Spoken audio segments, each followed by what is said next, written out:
I can't find my bracelet. My mother-in-law must have taken it again. Stop complaining. It's from Mom. Just deal with it.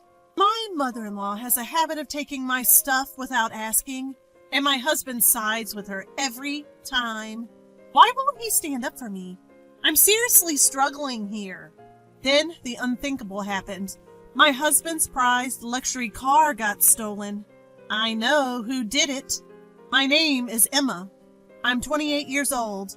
My happy life with my husband Ethan started to crumble about a year into our marriage. We both work, but I get off earlier, so I head home and prepare dinner.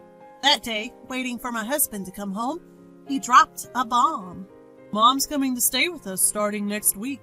Wait, what? You mean she's staying overnight?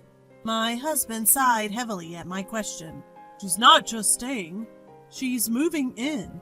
Moving in? Yeah, it's like living together, since Dad passed away. Mom's been alone. She's getting older. It's tough for her. Hold on a second. You can't just decide this.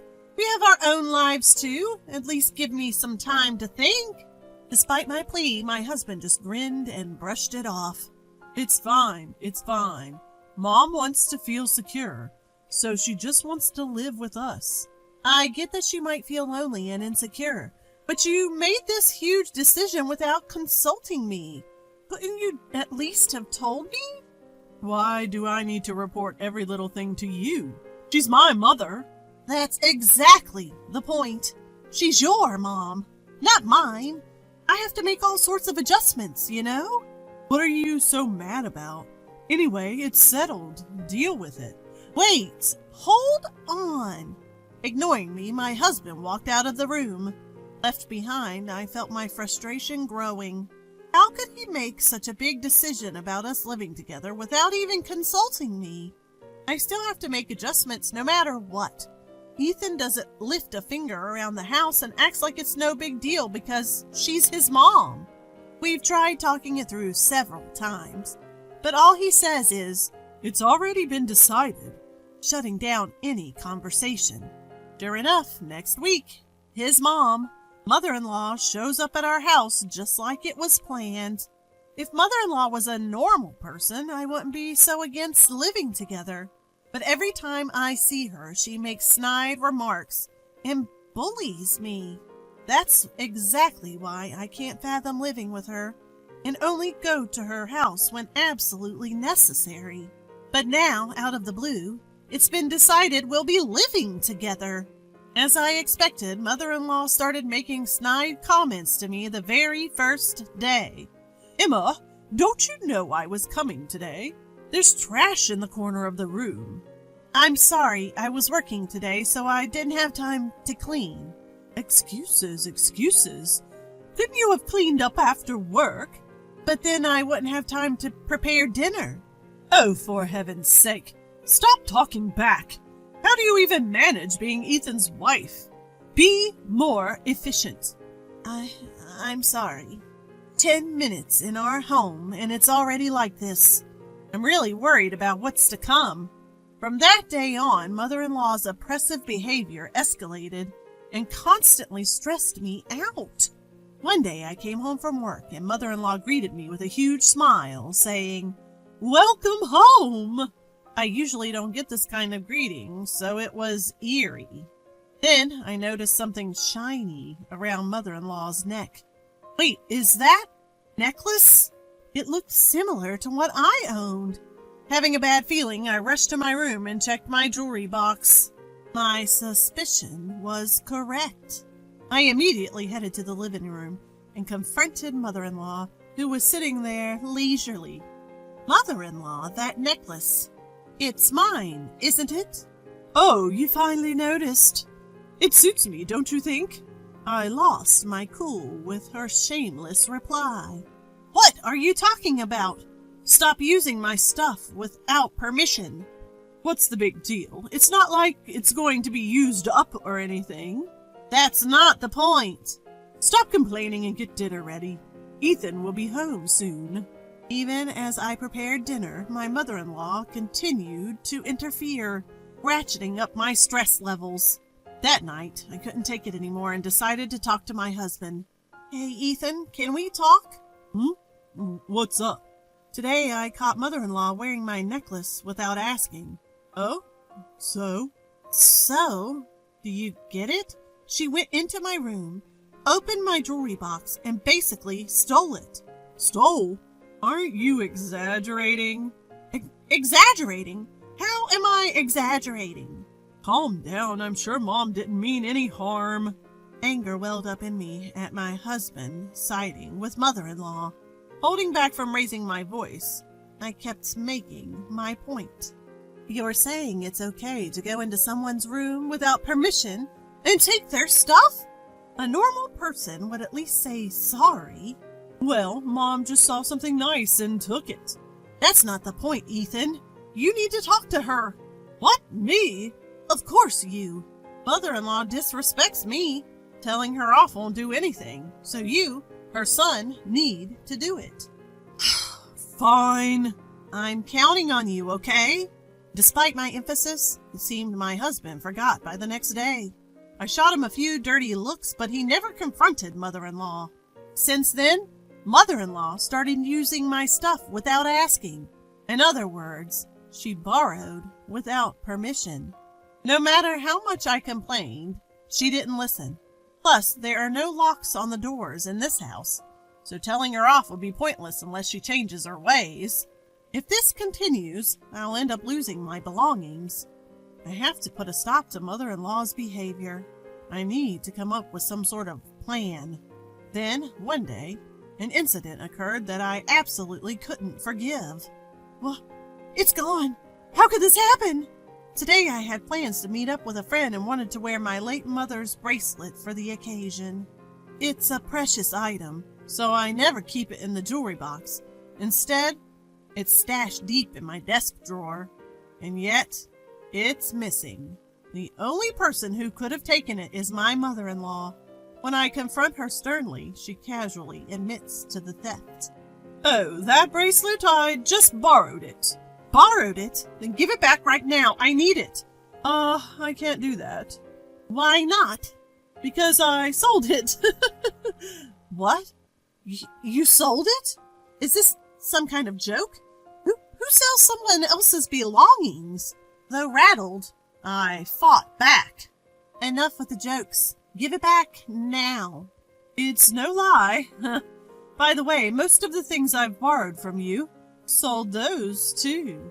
What on earth are you thinking? As I argue with my mother-in-law, my husband Ethan, who just woke up, joins us. Ethan, listen to this! In a rush, I explain the situation. Your mom sold my bracelet. Bracelet? The one that belonged to my late mom. Plus, she's been selling off most of the stuff she's borrowed from me without my permission. Mom, is this true? Faced with the question, my mother-in-law sticks out her tongue in a mock gesture. I'm on a fixed income, you know. I don't want to be a burden, but I can't make ends meet without a little extra cash. You've got to be kidding. What gives you the right? Don't get so mad. I didn't mean any harm. Mean any harm? If you meant no harm, you wouldn't be selling and stealing other people's stuff. That's because, where did you sell it? Buy it back right now. At that moment, my husband yelled, Enough is enough! He was glaring, not at his mom, but at me. Confused, I questioned him. Why are you yelling at me, Ethan? Your mom took my bracelet without asking. Be quiet. I did it for Mom. Stop complaining. For Mom? Are you kidding? Why do I have to give up my cherished items for her? Because it makes Mom happy. She's your mother-in-law. Show some respect. Just do as you're told. I snapped right then and there. I couldn't take it anymore. Not his thieving mom, and not Ethan taking her side. I can't go on living with people like this. Fueled by rising hatred, I shouted back. That's it. If you're not going to return it, let's get a divorce. What? Quit joking about divorce. I'm not joking. I am dead serious. Fine, whatever. I'll get the divorce papers today. Good. If you're going that way, I have no problem with it. Amidst our argument, his mom had a look of satisfaction on her face. She never liked me. Her real goal was likely to get me out and have this house to herself and her son. That night, my husband came home and handed me the filled-out divorce papers. After signing them, I began to pack. I'll pick the right moment to leave. That's what I decided. The next day, during my work break, I checked my phone and found multiple missed calls from my nearby living sister, Sophia. Something must have happened. I called her back, and she dropped a bombshell. Wait, Sophia, is that true? It is. No mistaking it. It's not something you see around here. But why? I took a photo, so I'll send it. Make sure to check it on your end, too, sis. Okay, got it. Right after hanging up, a photo came through from my sister. Without a doubt, it was the damning evidence that could ruin my mother-in-law. When I got home and was calmly preparing dinner, my husband Ethan stormed in, looking panicked. Emma, this is serious. What happened? My prized car is missing. Wow, that sounds serious. Come on, why are you so indifferent? You know how much that car means to me. I do.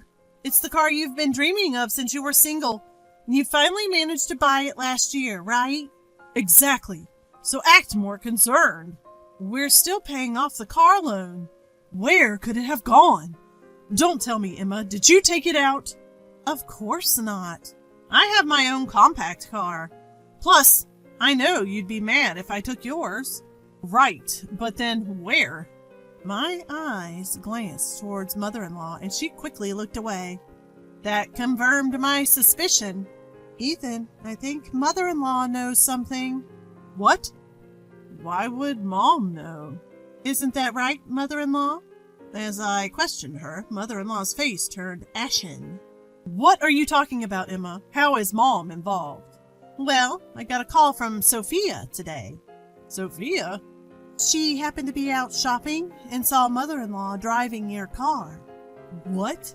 That car's a foreign model and it's blue, so it's pretty recognizable around here. Sophia said that she even recognized the license plate. Wait! Hey! What's going on here? Ethan, now red in the face, confronted mother-in-law. Mother-in-law started stammering her excuses. No, Ethan, I just borrowed the car for a little bit. Borrowed? Are you kidding me? I've told you countless times not to touch that car. I'm sorry, but I just really wanted to drive it. What the heck did you do with the car then? Did you leave it somewhere? No, that's not it. But I did leave the keys in the ignition. Someone from the neighborhood must have stolen it. Stolen? Are you kidding me? I swear I drove the car all the way home. I'm not lying. I showed mother-in-law a photo to put her in her place. Is this why you're lying, mother-in-law? Because you wrecked the car like this? What the? Emma? How did you get that picture? The photo I showed her was sent to me by my sister, Sophia. It clearly showed mother-in-law driving a badly damaged luxury car. My sister took this just in case and sent it to me. You took Ethan's car and ended up damaging it so much that you couldn't drive it back, could you? No, that's not... So where's the car? Besides, if someone from the neighborhood had stolen it, someone would have noticed, right? Well, you see...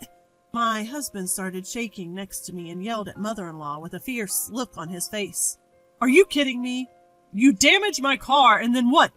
Give it back now! Calm down, Ethan. How can I be calm? You're paying for the repairs, got it? That's impossible. I've already sold the car. Sold it? That's not possible. The car's in my name. I found a dealer that said they would buy any car. They said I could even sell it as proxy. So I sold it for $4,000. What? $4,000? The luxury car my husband bought would easily go for hundreds of thousands, even if sold now.